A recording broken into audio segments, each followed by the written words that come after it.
Well, Pete, it's a new year, and well, it's time for some new games to play. And instead of reviewing one game to start us off with, let's do our first top 10. So in this episode of Retro Reviews, we're going to do our picks for top 10 worst unlicensed games.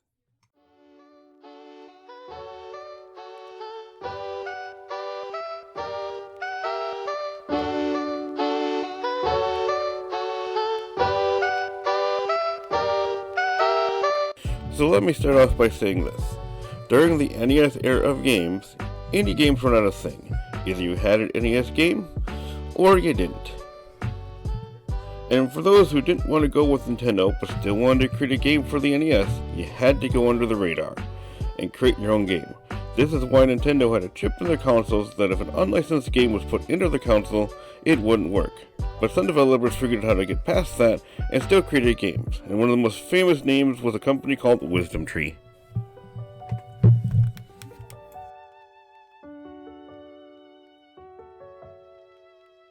So starting off on our number 10 slot is Wisdom Tree Games. Well, what can I say, but the need to try to indoctrinate kids using video games is a ballsy idea. I mean, they created a few games all called Bible Adventure. The list is large with this one. However, they started out by another name, and that was called Color Dreams. The first game up is Bible Adventures. This game lands the number 10 spot on the list, and here's why. You get to choose between 3 games, all based on religious themes, and are pretty much the same. The first is based on Noah's Ark. You know, the famous Bible story of Noah, who was told by God to build an ark and collect all the animals, one male, one female. But where in the story does it say Noah had the strength of 10 regular men? Yes, I did a line reference there. And that snakes were the bad guy. I mean, they're animals too, right? The next game is based on the story of Moses, but more so the part where he was rescued as a baby after his mother sent him down the river to avoid being killed by Pharaoh's men. You carry Moses above your head while trying to avoid Pharaoh's men who seem to want to kick you in the balls. And the last game on this 3-game cartridge of crap is based on the story of David and Goliath. You know the story of David, the man who took down Goliath with a simple stone? However, Wisdom Tree's version is a bit different as you're going around gathering animals, wow, again, while avoiding squirrels throwing acorns at you that make you look like you got hit in the balls.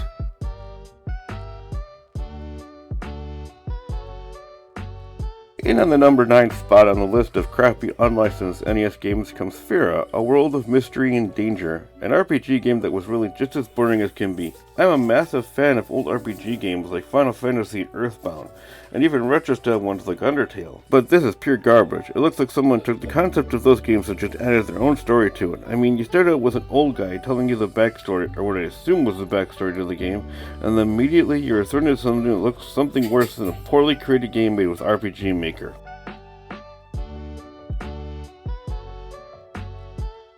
The game crapping down in the number 8 spot is truly bizarre. It's called Crazy Creatures. Yes, it's actually spelled that way with a K for both crazy and creature.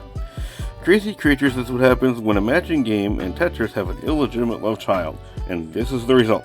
You have to match 3 animals, but they come at you so fast you hardly ever have a chance to figure out what to do.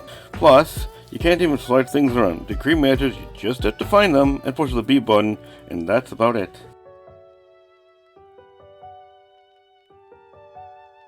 The garbage that drops down in the number 7 spot is Secret Scout in the Temple of Demise, or Sacred Schnout in the Temple of Puke Green and Crap Brown backgrounds and shitty controls. Sacred Scout in the Temple of Demise looks like the result of a disgruntled programmer who was fired from taking a dump in someone's trash can, and this was what they passed off as a game after a night of binge drinking.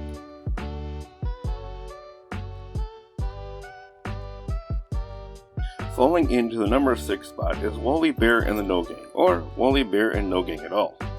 After a few minutes into this game, I was wondering where the enemies were. Was this what happened when someone was fired from the team that made Bart Simpson vs. Space Students, because this has the same exact control scheme, but even worse faults. At least in Bart Simpson, you jump on a ledge and you land on a ledge. In Wally Bear, you jump through the platform.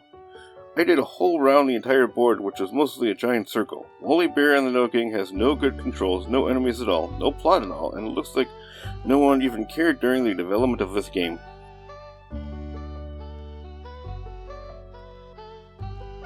Crashing into the number 5 spot is Death Race. Yes, you heard me right, Death Race, a game that looks like it was based off the old cult film by the same name. In the movie, it drove cars from coast to coast against each other while racking up points by hitting people. In the game, well, you try to hit people, but spend most of the time hitting walls than running over people.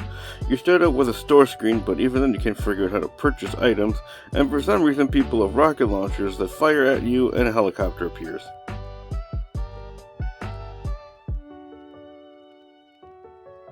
In the number 4 spot is a game that was created by Codemasters. You know the company that made knockoff NES accessories? Well, they made 2 games featuring the same character. A Fred Flintstone knockoff called Big Nose. I chose the first of the 2 pieces of crap called Big Nose Freaks Out. So you're coming home with a bag of bones when a dinosaur sneaks up behind you from atop a house, throws a rock at you, and then steals your bones. The rest of the game you have to play your way through 4 different levels, or at least try because you don't walk or run. You ride a prehistoric version of a one-wheel. You have 2 attacks: hit enemies with your club or collect rocks and throw rocks at them while collecting your bones.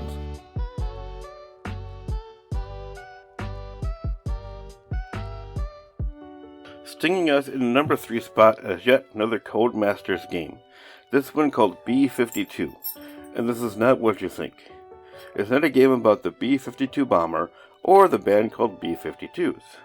In this game you play a bee who just wants to get honey, collect it, and go home, while fending off other insects such as spiders, ants, and caterpillars. To help you in your task, you push one button to fire and another to sting. Let me say that the graphics are just horrible. You start out with what one is to assume a screen telling you what to do, plus each time you lose a life, it tells you how many lives you have left. But the L looks more like a C, so what you get is cost kife instead of lost life. I sure hope this was the last attempt at this.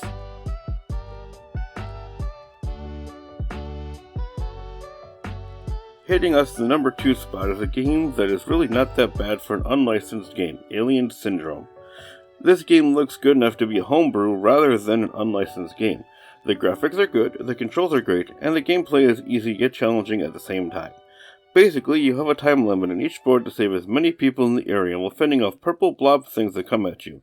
There are power-ups on the walls that you can shoot, sort of like Contra style, that give you health, lives, and different weapons to fend off the horde of blobs. My impression is that there are too many people to rescue, and it starts to get a bit long and boring as you run around the same board multiple times searching for people to rescue.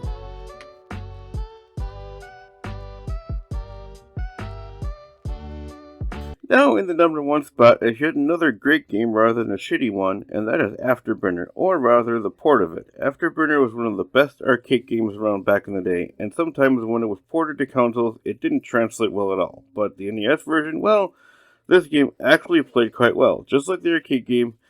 Yes, the graphics were not so good as the arcade version, but still, it's not that bad of a game. Well, Pete, that is my list of top 10 horrible unlicensed games.